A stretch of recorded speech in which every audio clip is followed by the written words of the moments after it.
Jeff Archibald, welcome to Built to Sell Radio. Thanks for having me. You had a digital agency called Paperleaf. We've done a few stories about agencies. Mm-hmm. And so I'd be just curious to know how your agency was unique. Like, what made you guys special? I think we were special in a couple of ways. We were horizontally positioned. And what does that mean? That means basically we offered services to a variety of verticals. We weren't like, we do digital services for lawyers or for finance necessarily. So we weren't vertically positioned. We were horizontally positioned, but part of the reason that worked is we were very tight. We basically did three things. We did website development, software development, and mobile app development. And so, we weren't trying to be a digital marketing firm as well. We weren't trying to be a search engine optimization firm. All the things that can fall under the banner.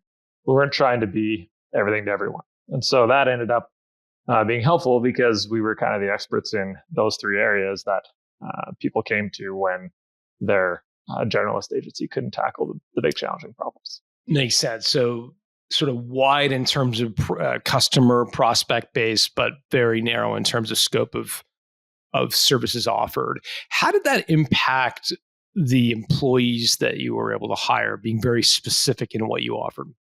I think it was good because they were able to become experts at a very small piece of technology. There's basically 2 or 3 frameworks or languages that folks would learn. Our stacks we kept them specifically rather small, and so he didn't have to learn a million different languages, and he didn't have to learn a million different industries necessarily.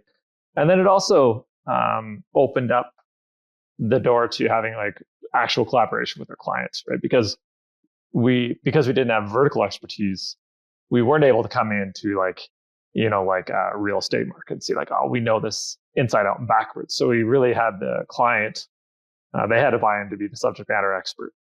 And we would come in as the technology and execution experts and the UX experts. And so, when he found the right clients and they bought into us and we bought into them, it was really this kind of super team.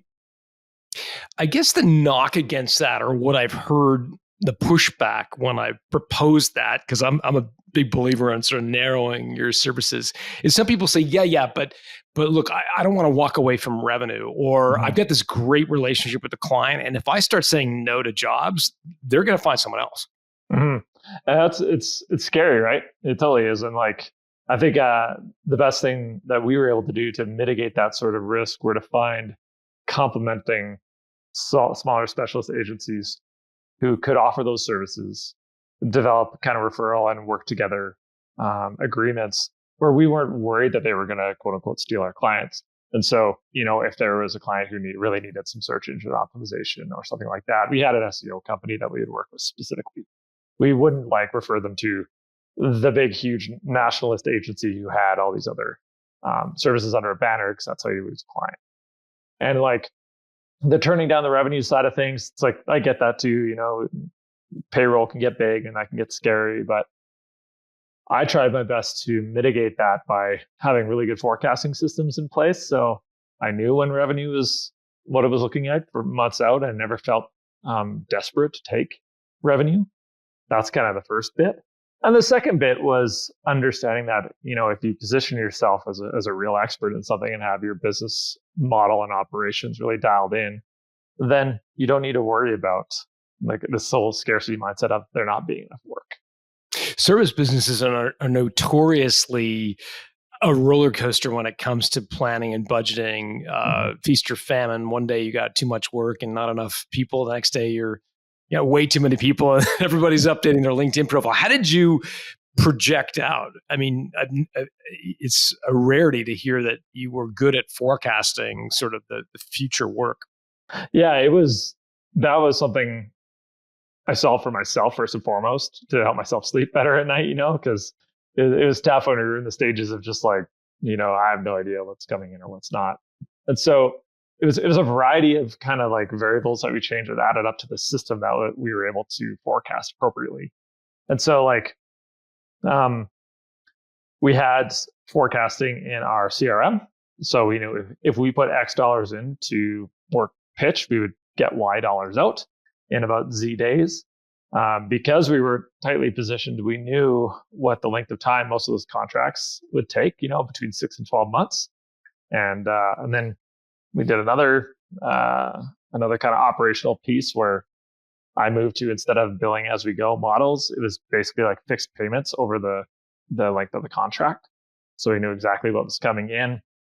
So all of that kind of added up to being able to look months ahead and seeing what was coming in and what was purported to come in, and not overhiring, not underhiring, none of that kind of stuff. I'm glad you mentioned contracts. I'd be curious to know how you structured your billing. Like what was your model? It was super simple. I'm a big proponent of keeping it simple. We had a shop rate. We didn't have a rate card, right? So we just billed one shop rate. What is a shop rate? I've never heard that term before. Yeah, it's basically if you hire paper leaf, you pay $175 an hour. That's it. It doesn't, so like you'll get some senior staff for that. You'll get some junior staff for that. It's this blended model. It's not the most expensive in the world. It's not the cheapest in the world. Makes my life simple, all that kind of stuff. And when it comes to billing, yeah. So let's say you hired Paperleaf to build, some sort of mobile application. I said it's going to cost $100,000, and I think it's going to take 5 months to build it. So in our contract, that would be like, you're going to pay me $20,000 for 5 months, and here's the payment structure. And for us, I would always come in with that. I would never tie it to any deliverables or any approvals. I would just say, here's the schedule, and 90% of clients would say, sure, that sounds good. And some clients would be like, well, no, I want this tied to a deliverable and stuff like that. So we would do it that way. But that, like when they sign that contract, then we would go into our invoicing software, and we would set up all of those invoices as drafts. And so every month, at the end of the month, we would just go find all the drafts and just send, be done invoicing in like a matter of hours versus days for some shops. I'm so fascinated by how simple you made your business. Like, focus on simplicity in terms of your billable hours, simplicity in terms of forecasting. Was that something very intentional on your behalf? Like, is that part of your DNA, or did you stumble into that? Like, what's the focus on simplicity all about? I'm probably just a simple guy. Simple mind, need to keep things simple. But it was probably a response, honestly, to having like a lot of entrepreneurs do, like too many hats. And so it's just kind of like, okay, asking yourself this question, like, what would it look like if this were simple? How can I make this as efficient as possible? And I'm always have been a very efficient sort of person. And whenever I found myself doing something that seemed to take too long, or I was repeating the same steps, it couldn't be automated. My brain just goes to the part of, how do we make this more straightforward? And it's more, a lot of trial and error too, right? I love that that sentence. What would this look like if it were simple? Mm-hmm. In and of itself, that sentence is simple to say, but so difficult to actually process. Yeah, it totally is. I think I stole that from Tim Ferriss, actually, listening to one of his podcasts. And it's a question that's worth asking inside and out of our businesses and personal lives too, I think.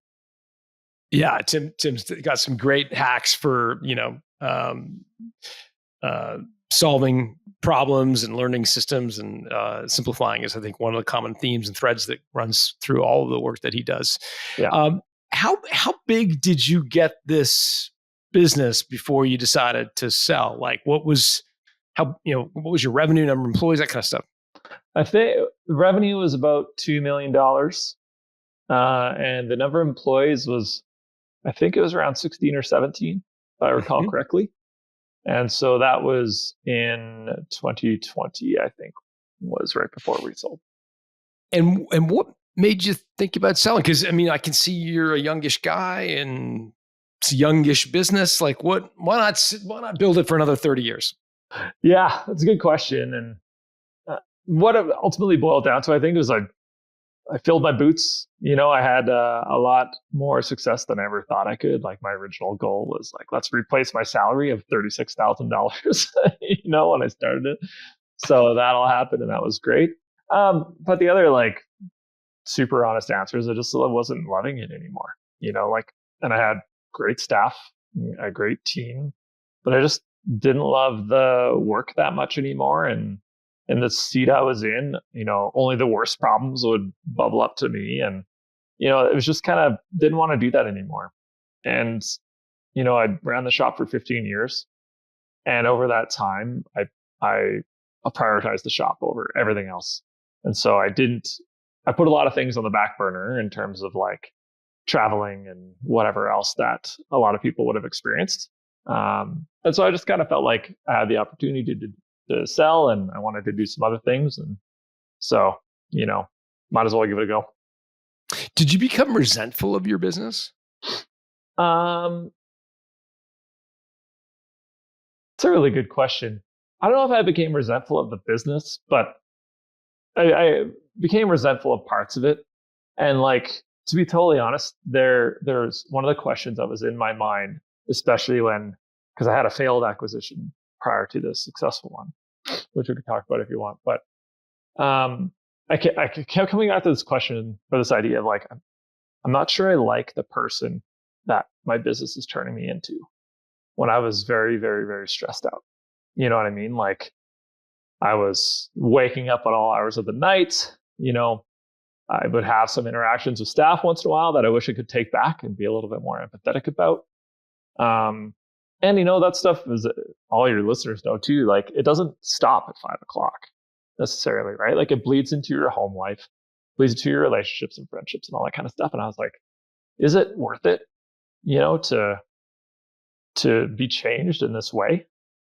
And, like, selling is one way to manage that and solve that problem. And there's other less full-on ways to do it as well. But, that's part of the reason I entertained that idea. I'd love to hear the story about the one that got away, the failed acquisition. What happened? Yeah, that was interesting. So that, I don't know, just kind of like it came on my plate. Like, I wasn't putting word out that I wanted to sell or anything like that. And it was a private equity firm. And they basically had this model where they buy up like 3 or 4 similar companies and put them in a fund. And then, do what private equity firms do, ramp up the value, and then sell those sell that fund basically. And so they're coming to us to be like, hey, it would be great if we had an internal digital agency to help ramp up marketing and operations and that kind of stuff. So I said, okay, cool. So long story short, went through this whole super involved due diligence process. I had to hire accountants and lawyers to not only evaluate the buyer, but also the 4 businesses that were in their fund, because the way they wanted the deal structured was I would basically be like an LP, limited partner in the fund. So my earnout would be solely tied to the sale of the fund 4 years later, is what they're predicting. So at that point, I went down this whole path. I was super burned out and just didn't want to be working on the shop anymore. And then I think it was the day before they closed, the deal was supposed to close. They changed one of the terms to the offer, which I can't recall off the top of my head anymore, but just basically put all the risk back on me. Like, if you don't hit these profit numbers, then we basically get 100% of the shares. That's just kind of like, that's crazy. Like, I would never sign that. And so at closing, I was like, nope, and walked away and dropped $50,000 that I was never going to get back on service fees, and left, multi-million-dollar offer on the table because it was ludicrous. And so that was, it was a good example of how acquisition attempts can be kind of predatory. It was either, I think at that stage, they were either hoping that the due diligence process has worn me out enough and there was enough sunk cost fallacy that I would sign anything, or they were getting cold feet about it. And we're just like, well, the only way we're going to do this is if we have it totally loaded in our plate. So glad I walked away from it, but it was a ringer for like 6 months. Yeah. Oh, man, I'm sorry to hear that, but there's so much good stuff in this. I want to unpack it a little bit because our listeners, I think, are getting courted all the time these days by everybody from super legitimate buyers that could be offering life-changing money to really shady people who are offering these 100% earnout and weird equity rules and everything in between. So it's really helpful for our listeners to hear. So you're at is this around the time where you're a couple million in revenue when you got approached by this PE firm? Yeah, it was about a year before that. So we were probably at like, 1.5 or 1.6 or something like that. Got it. Okay. And did they provide you with like a letter of intent before due diligence? Yeah. Okay. Yeah, exactly. And the valuation did like, what were they thinking as in terms of multiple of earnings? And then I'd be curious to know if in the letter of intent they talked about the structure of you rolling some of your proceeds. Presumably they did, because that's what triggered your due diligence. Yeah, they did. And it was basically, and to be fair to them, they offered a bigger multiple. Like shops like mine, which are like design and dev shop kind of thing, usually fall in a 3 to 5x multiple on EBITDA. That's how they're valued just off the hop. They offered a larger multiple on that probably would have been, I don't know, it would have been about 4 on earnings. 4 on revenue. So 4x revenue. Yeah. Oh, wow. Okay. And they're like, this is what we think this is going to sell for, and this is what you'll get. But it's all tied to this big maybe question of, can we increase the value of these 4 companies, and can we find a buyer at what we think we could sell it for? So and were they high risk, high reward. Yeah. Were they offering you any upfront cash? It was all basically shares in the fund. Okay, that's helpful. So they said, look, we think that over time your shares could equate to 4 times your revenue, 4 times 1.6 million. Do the math, can't do it off the top of my head.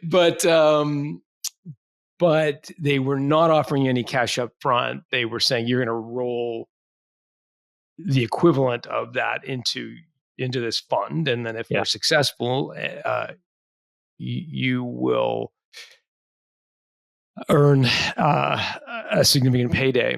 And so what was your reaction to that? You're a little burnt out. You're not liking who you are when you're in the throes of the stress of this business. Yeah. When they presented this offer, what was your reaction to the letter of intent? It was interesting. I was pretty green, right? So it was kind of eye-opening to see the projections of what they were hoping to sell the fund for and what that would mean for me, because those are big numbers. Like it was the $4 or $5 million mark or something like that. And so I was like, oh. And the other side of it was like, okay, so this is actually an asset that someone wants to buy. All of us as service owners, we hear a lot about how it's like hard to sell service businesses, and we think they're worth something, but am I too important, and all of those sorts of things. So to actually get like a real offer on the table was eye-opening and invigorating, exciting. The other side of it too was, when you have a whole bunch of staff, and they have like, I had a bunch of younger staff with mortgages and young kids and stuff like that. The other side of it is like, okay, like this is something where I can't just quit, and leave like you can at any other job when you're burnt out and tired. So I need to take care of all these other people. And so having that offer on the table and knowing that the intent here is to use their skills to increase the value of the companies in the fund meant that they would be sticking around. They would have jobs, Paperleaf would continue to exist. And that was another big part of it, right? Because I didn't want to just sign something over for it to be stripped and I walk away and everyone else is left for dead. I didn't want to do that. So it was good on that front, and I didn't necessarily understand that I was taking on effectively all the risk, until much later in the game. Yeah, well, it sounds like the game changed a little bit, because in essence, you agreed to roll. Signing the letter of intent, the plan was to roll your equity, and you would have been given a minority portion of this larger entity. Exactly. That included 4 businesses. Got it. Okay. Yeah. And the challenging part there is like the risk was always there, though, because there was no cash, right? Cash is king. You can't do anything with those shares if they don't sell the fund. If they sell for peanuts, then I get peanuts. And ultimately, I can only control like a very, very small part of that. And that's the big thing that I kind of came back to at the end is just like, our shop could come in and knock it out of the park and the economy could tank and or nobody would want to buy these sorts of businesses or whatever. All these variables that are out of my control, and then I would have effectively nothing. And so I kind of became wise to that over the course of due diligence. And then when the terms were changed late in the game, that was just kind of the last nail in the coffin where I was like, I would have to be a moron to sign this. At the letter of intent stage, what was your impression of the firm making the acquisition offer, of the people you were interacting with? Like, what words come to mind in terms of your impression of them? I don't know. They were good guys. I got on with them. They were the kind of guys that I would go have a beer with, have good conversations with. I do believe that they are generally good dudes. They were young guys. They were professionals. They were forward thinking, all that sort of stuff. They had their act together. They weren't stuffy or anything like that. And they were clearly way more experienced in this area than I was. So not creatives from the digital agency world that were trying to pull together a business deal. They were business guys first who happened to know a little bit about the digital marketing space. Yeah, they were lawyers and accountants, basically. They were most of the guys that I chatted with, and the president, I can't remember what his background was, but it might have been finance as well. And that was one of the things too that like, noticed a little bit. Like we put together the efficiency numbers for my shop, like, how billable we were at what hourly rate versus what our actual revenue was. And on the spreadsheets, the accountants can always find like, oh, if we just tweak this, then all of a sudden here's all these extra hundreds of thousands of dollars. It's like, yeah, but that's not really how the business works all the time, So Yeah. those sorts of conversations happened a bit. But yeah, they're definitely like finance and law backgrounds, which is what the strengths they brought to the table.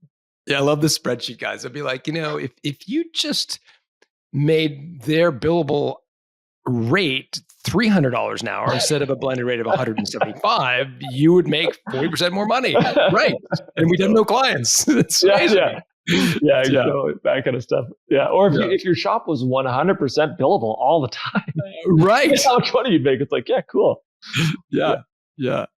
Love it. Okay, so you're working with the accountants and lawyers from the private equity company. Mm-hmm. You're going through diligence, and I'd just be curious to know, like, how did they raise the specter of changing the deal term? In M&A parlance, that's referred to as retrading, but It sounds like it was sort of last minute.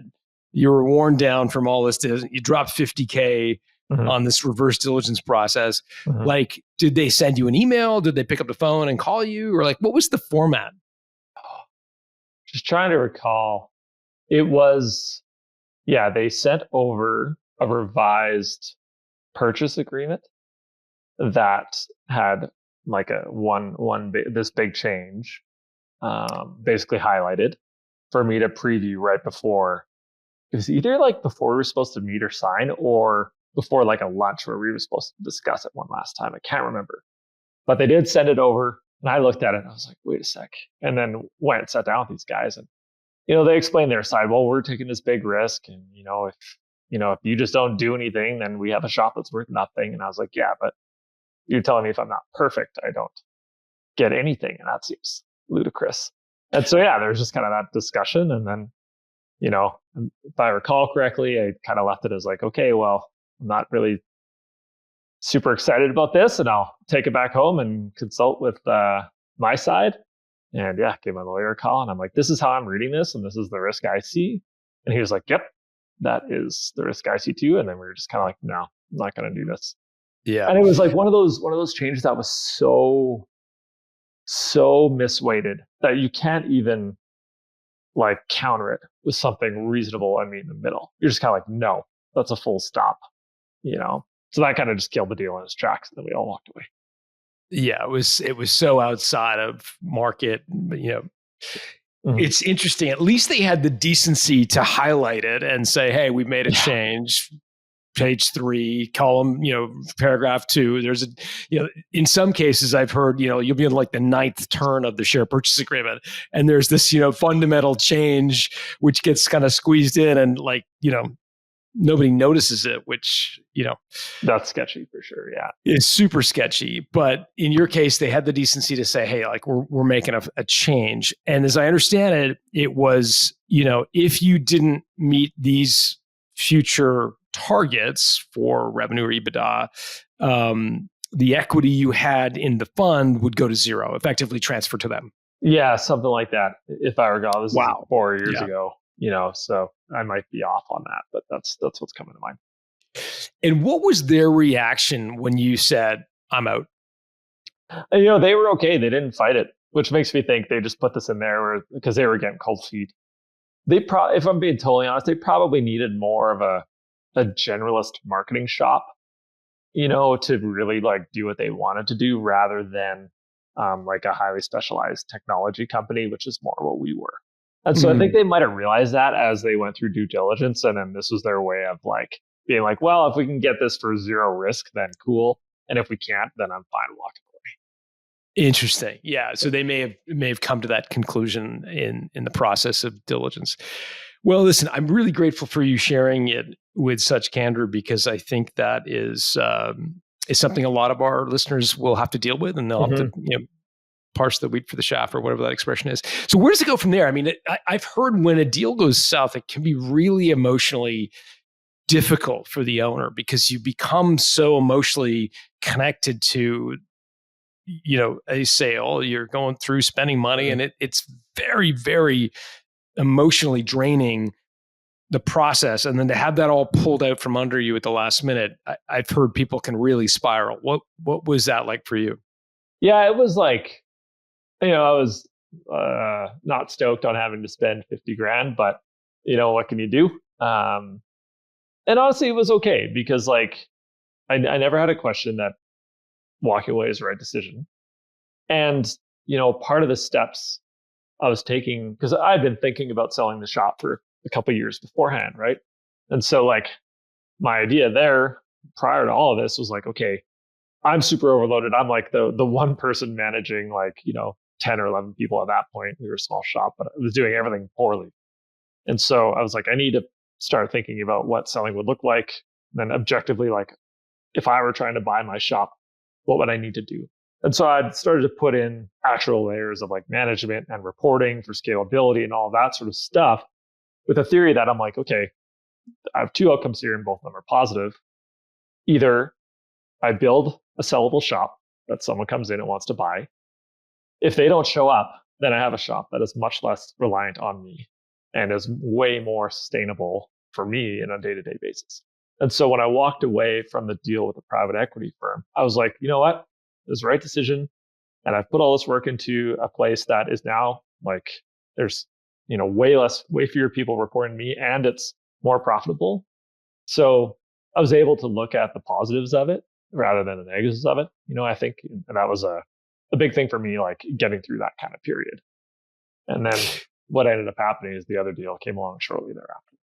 Yeah, I want to get to that. Before I go there, I'd be remiss not to ask, as it relates to making your business less dependent on you, we've heard things like hire a management team and put together standard operating procedures. And I don't discount the importance of those things. Obviously, they're incredibly important, but our listeners, I think, have heard those. Yeah. Was there anything kind of niche or unusual that you did that made your business less dependent on you that other folks might learn from? Mostly what I ended up doing was just looking at the group that I had there and saying like because it was a young group, it was like who wants to move up and who can do it and who is already going to be better at this stuff than I am. So I'm just like, I was never a very good developer, right? I was a designer by trade. So it's like, I need to hand this off. I can't like provide any mentorship to developers. And so, that was relatively easy to hand off. And same thing with the operations side. I started to hand that off as well. But the big thing for me, maybe this is like being a little bit type A or control freak or whatever. But like everyone always talks about delegation, right? That's what we need to do to grow and all that kind of fun stuff and to sell. But no one ever talks about like how to know your team is doing it well. And so I'm a very data oriented guy. That's how I kind of built the shop over time, and I apply that same thing. So basically all of the managers that we put in place to scale over time just had some very clear key performance indicators that I could just look at that we talked about monthly, we report on. I'd just be like, it's very easy to see whether or not things are going well. Like what's employee morale, what's client satisfaction, what's your billable rate, and then on the company level, obvious things like profitability and whatever else. And so like that would hold the managers accountable to the kind of that really, really difficult trifecta of, are we profitable? Are our clients happy? Are our employees happy? Are your reports happy, more specifically? And I could look at those figures, and if one was off, I would ask why. And then there'd either be a good answer or a bad answer, and then we'd solve it. You know what I mean? So that was the critical part for me that kind of made me feel like I wasn't like flying in the dark with regards to delegating a bunch of really important stuff. Yeah. That's really helpful. Coming up with a couple of KPIs that made people's lives objective, their contribution objective, easy to measure. And that sort of stuff too. I think it's, and maybe your listeners know this, maybe they don't, but I think it's critical with those key performance indicators that they're well-rounded. They're not all pointed in one direction. Because if your KPIs are all about profitability, then the managers are just incentivized to maximize profitability, probably at the expense of the quality of the product or the client satisfaction or the employee experience, right? Or if you're only incentivizing them to keep the employees happy, then what happens to profitability or client satisfaction or whatever, right? So you kind of need to have all three if you're running a service business for it to work. And that's a really hard balance to strike, and you need to be like an empathetic leader and understand that they're not always going to be perfect every month or quarter. But as long as they're generally the large data sample looks good, then you're going in the right direction. But I think that's a common mistake. I really like your analogy of the kind of triangle and having one corner edge of the triangle sort of being out of whack. It's about trying to find the balance. So you can't overemphasize any one. Really makes a ton of sense. So walk me through the actual successful sale. So you're back to business. What happens next? Well, it came around very organically. Yeah, back to business. We're continuing to build the shop and scale it and trying to sign larger deals and all that kind of stuff.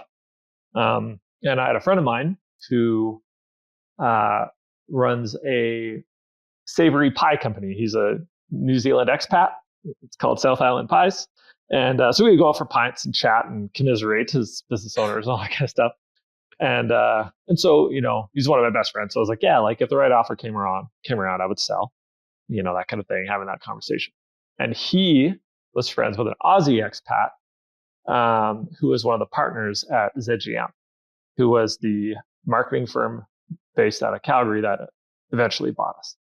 And so he was having a pint with Rick, the Aussie guy, and mentioned this because Rick was talking about at ZGM, they had a really hard time.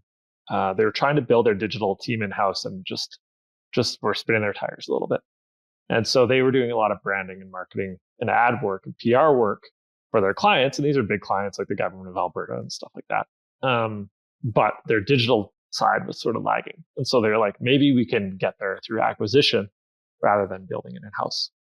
And so I had sort of known a couple of these guys, like I was on a board with one of the other partners and stuff like that.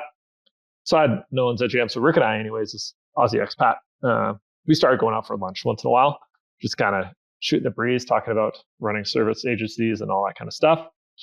And then that led to the kind of like, hey, this idea of like, are you open to acquisition, which he already knew I was because of my friend at South Island Pie. So that ended up basically with an initial conversation with Mario, who is the COO at ZGM. And it was very casual, like, hey, let's meet at your office. Let's hear what you're like. Let's basically just like feel, each other out kind of thing. Mm-hmm. And that led to, a letter of intent from them. And so that was, those initial conversations, like they felt at home, like they're good guys, right? And I'm like, these are people I could work with. These are people I would hire if I was hiring. And I think they felt that, they would hire me as well. And so those sort of soft variables don't get talked a lot about, I don't think, in deals and mergers and acquisitions, but they're super important. Like you have to really, really trust the people you're going into a deal of this size with. So ZGM is a marketing agency based in Calgary. How big, like number of employees, were they at the time? I think they were around 75 or something like that. They had an office in Edmonton as well that Rick headed up. Got it. So there's 75 employees, so kind of mid-sized agency. That's helpful. And you're getting a good vibe from them. And they prepared a letter of intent, did they? Yeah, they did. So we basically, like, prior to that, we had a pint at the office and we were like, okay, what are they looking for? Why are they looking to acquire? Why am I looking to sell? Like we kind of talked about. And realistically, all that stuff lined up where it was like, what we're good at is the gap that you have, but also what some of our clients need and we don't offer. Our gap is what they're good at, so we have a lot of like startups or clients who, we build them a piece of software or whatever, and then it just sort of sits there and there's no marketing or promotion plan. So that made sense from a complementary services angle. And so they had a couple initial terms right off the bat, which I thought was interesting, where they're just like, hey, we need to be here for 3 years. If you're not here for 3 years, then we're not interested in doing the deal. That's like a total deal breaker. And I was like, okay, it's like, it's fine by me. If this deal doesn't go through, I'm going to be here for however many years anyways. So, that kind of stuff. And and then they put together a letter of intent that basically spelled out some of the terms of the deal. You mentioned there were a couple of deal breakers for them. 3-year earnout was one. Was there a second deal term that was important to them? That was the big one. And then obviously, like alignment on valuation and me sticking around, like not just me sticking around in some sort of like ancillary consultant role. It was like, no, you need to lead the shop for 3 years, which makes total sense, right? Because they're like, from their angle, they're like, we don't know how to run a company that builds software. So if we come in, who knows what's going to happen. And also like, if we're going to pay for the asset that you've run, like this is our best odds of earning our money back. And I was like, from a logical standpoint and trying to negotiate in good faith where it's trying to find this win-win situation for everybody, for me, I was like, yeah, that makes total sense. How did you answer when you're having the initial sort of get to know you conversations over a pint in the office when they said, why do you want to sell? How did you answer that question?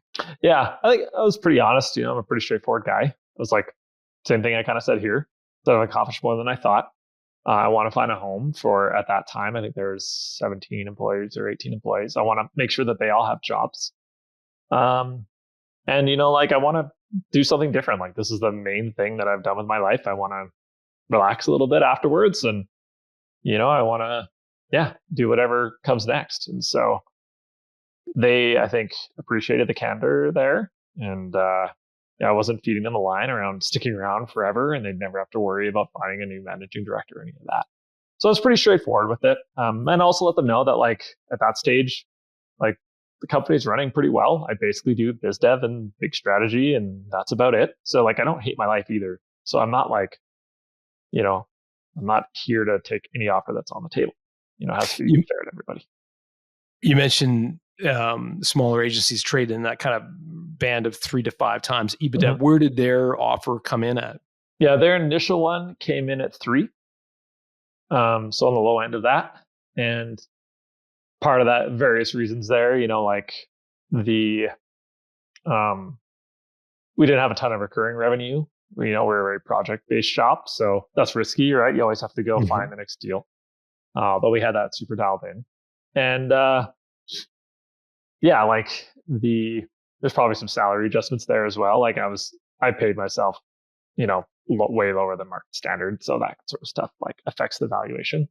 Mm-hmm. But then, so I came back with a counter to that. That was, I think, 3.5 times. And that's sort of where we landed. But actually, no, I came back with a higher multiple, more in the 4 to 5 range. Can't remember exactly. And that's where the kind of the financial structure and the deal mechanics got interesting. And kudos to Mario for coming up with a very like kind of simple and elegant solution for this. So, which, as we discussed earlier, was kind of in my wheelhouse. Basically what he said was like, okay, we'll move to we'll do 3.5 x multiple on EBITDA fixed. That is guaranteed. We know you want more. And so what we're willing to do is basically have a variable or a performance-based component of this. It's an earnout, more or less. But the interesting part is basically the way it was structured was for the 3 years that I was sticking around to run the shop, the first $300K of EBITDA went back to ZGM. And then anything over that, we split 50-50 up to a ceiling for me. And so that was pretty straightforward. It allowed them basically to recapture their the money that they put out. But it also incentivized me to do my job, right? And not just phone it in for 3 years. And it also was a fair way to share the risk, where it's okay, all of us service owners, we're always we value our shops way more than everybody else. It's just kind of how life goes. But, it wasn't just Mario wasn't necessarily just going to gift me that. He was saying, we can get there, but we have to work together on it. And so that's kind of how that was structured, which I thought made a lot of sense and was a fair deal, which ultimately is what I think we should all be looking for. Yeah. So 3.5 times downstroke, meaning guaranteed. And then first 300 grand of profit they kept, and then sharing equally in everything north of that. And how did you perform during the earnout? I hit the ceiling every year, so that was fun. Good boy. That's great. Yeah, that's good. Great. And part of that, and this comes back actually to something I mentioned earlier about really trusting in the people that you work with and only going into business with people you trust and, all that kind of stuff. Because they, the guys at ZJM recognize that, if Paperleaf outperformed and did really well, then they're going to get their cash back. I'm going to get my cash back. And then I'm incentivized to keep performing every year, right? So they were doing stuff where, they would have one of their clients come in with a big software ask and they would ship it to us. We kept the brands, we kept everything separate. There was no merger, it was an acquisition. So, they were shipping us reasonably big contracts that might not have come across our plate otherwise. That, ended up being a win-win for everybody. So when you factor in the profit sharing on the back end and hitting the ceiling, where did it end up netting out in terms of multiple of profit being when all was said and done? Yeah, it was around 5x. Oh, great. Yeah, so right at the ceiling there. Good for you. That's awesome. Yeah, that's awesome. And how did you, a lot of people signing up for an earnout are nervous because they know that they're going to give up reporting of their EBITDA because, that usually gets centralized. How did you think through who would own the reporting on the EBITDA and ensure that was done cleanly? Yeah, we chatted about it a little bit beforehand. And so the kind of the agreement we came to was to run the two companies as two separate entities. So we weren't necessarily merging all the EBITDA together. It was Paperleaf's balance sheet, Paperleaf's financial statements, all that kind of stuff was how that was being tracked. But as we all know, EBITDA is a very malleable sort of figure there, right? So we had some discussions around what that would actually look like. I was well, what I don't want to happen is, a bunch of disbursements to be paid out that totally kill the EBITDA. And because those are there are mechanisms like that, right, that can lower the EBITDA. But it came back to, okay, we're keeping the financial statement separate. The Mario was very upfront where he would send me draft financials before they were finalized every month so I could review them if anything seemed off. I would be like, hey, like, why is this like this? Because I'm not an accountant guy. I'm a designer. So like my financial acumen is pretty rudimentary. So I would ask them some questions and there'd be good answers and, we'd go from there. So it felt like a collaborative effort. It wasn't top down, like, here is your financial performance for this month. You have to take it, Right. And laminated in 8.5, 11. yeah, exactly. So that's a part of the deal that like you can't write all of that stuff into a purchase agreement necessarily. Like you can't put some of those things in, but at the end of the day, there needs to be some personal due diligence on the people you're doing business with, and the incentives need to be aligned. Because Mary was like, if I want Jeff to perform, I can't screw him over in year one, or else he's just gonna pound sand for the next 2 years, and then my investment's screwed. So like the whole incentivization model and personal motivation side of it, I think, was critical. Yeah, and a very delicate alchemy. But at the end of the day, it sounds like you guys nailed it. And again, simplicity being a common theme. Well, I'm really grateful for you sharing the story. Are you up for a quick lightning round of questions before I let you go? Yeah, for sure. Let's do it. Okay, I think I know the answer. I think we touched on it with the private equity group. Was there any other slimy tricks that acquirers or potential investors tried to play on you to prey on your naivete on the whole M&A process? No, I don't think so. I think, the big ones were changing it at the 11th hour and just trying to wear me out with kind of a mountain of due diligence. Yeah. Biggest mistake you made in the process of selling? Biggest mistake I made in the process of selling? Probably how I announced it to the staff. Okay. Yeah. Tell me more. So we were, like, it closed at the start January 1 of 2021, and we had our like annual meeting, January 7th or something like that. So like, we went through this whole like annual strategy call, like all these people on Zoom and whatever. And then right at the end, I was like, oh, and here's something exciting. Here's an extra thing. We got acquired, and like, here's what it means. And there's some explanations, like everyone's jobs are safe. We're staying our own brand, all this kind of stuff. But what that did was basically like erase all of the previous like hour and a half of conversation from everyone's mind, because all they cared about, rightfully so, was the acquisition, right? So yeah, I probably would have done that too. Interesting. Okay, well, that's a good pro tip.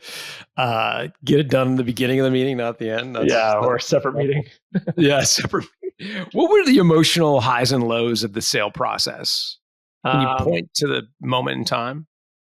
Yeah, the emotional highs were probably like getting the ink all dry on the contract and be like, okay, this is done. Like, at the very least, I have this amount coming in over the next 2 years, and then if I want to walk later, I can, and everyone's good. And so like basically like those core needs were met.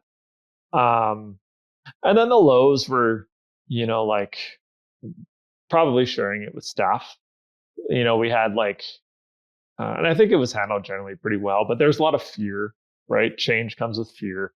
And, we have a tight knit group there, and they were worried about me leaving and worried about what it meant for them and worried that our culture was going to change, and just like lots of worries. And so I don't blame them. And it's like, you can say as much as you want about how it's not going to change, but they have to see it. And over time they saw it, and, nothing really did change, and their jobs are exactly the same. And then they bought in. But it was kind of tough to be like excited about this thing, but then have like all of these like fears kind of thrust on. Yeah. Was anybody resentful that you were kind of getting a fat check and they were not? I don't think so. No. Like, everyone seemed, everyone was pretty cool about it there. And, we had a really good relationship with all the staff there. And, so I think it was more like congratulatory rather than like, resentful. Yeah. Was there any resources you could point our listeners to that would help them get educated about the M&A process? Like anything you used, or book or podcast or speech or YouTube channel that you found helpful? The main one that comes to mind for me is a guy named David C. Baker. He's Oh, very well sure. known, Yeah. Hmm. in the agency space. So I was, basically reading everything that and listening to everything that he put out about M&As in the agency space. And so that's where that's where I got to understand the 3 to 5x multiple on firms like mine and all that kind of stuff. So that was a big one. Um, and then, another agency specific resource was there's an organization called the Bureau of Digital, and it's basically like a community of like hundreds of digital agency owners. It's run by a guy named Carl Smith, who's a stand-up guy. And so that is like a very open community where people would just like outright discuss, hey, I got this offer, like, what do you guys think? And a whole bunch of agency owners would weigh in. And so that was really helpful too, having a community of like-minded folks to bounce. That's great. Was that like in like a Slack channel or like Yeah, Facebook group or what? Slack channel? Yeah, as a Slack channel, you paid to be part of it, and many still do. And they would put on events, and they shifted to digital events during COVID and all that kind of stuff. But yeah, it's like daily a Slack channel with bigger workshops and events throughout the year. That's cool. I mean, neat resource. Never heard of it, but neat especially for digital agency owners. What was the trophy you bought yourself to commemorate the win? So there's sort of two. My brother likes to say his running joke is Jeff sold his agency and then bought a used Subaru Forester. So, which is not wrong. That's what I did.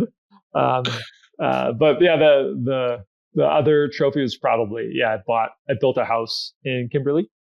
So I was in Edmonton at the time, and I knew I wanted to move to a mountain town. And so I zeroed in on Kimberley, and then, put a down payment on a place here.